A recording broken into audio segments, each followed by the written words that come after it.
mentira, mas tá bem aqui. Olha, amiga, olha. Amiga, não te amo. Olha só, você não pode chegar duas vezes. Tem 2 mil fotos ainda pra Pode tirar. ler quando escreveu. Levando uma semana e meia pra fazer isso.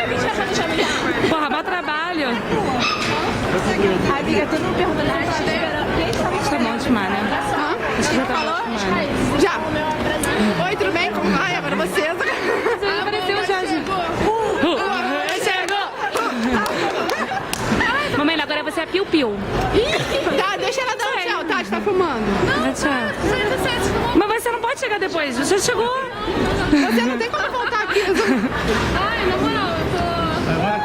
Dê a sua declaração. Emocionante pra bombar no YouTube. Sabe qual foi a primeira palavra dela?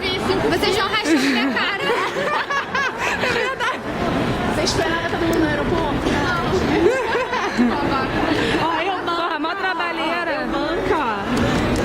Olha o tênis dela. Só mais o Tati, eu fiquei sabendo que você tá pensando em voltar. Vamos tirar o tênis da Tati. Agora ou daqui a pouco? Não, você quer que a gente faça uma vaquinha agora de volta? Sua mãe tava focando que você quer voltar. O que aconteceu com eu rolar ela na bola? Vocês não entenderam? Ah, é, a bola estourou. Não, sabe o que aconteceu? Ela de cara... Vai te rachar minha cara. Vocês são ridículos. Puta que pariu.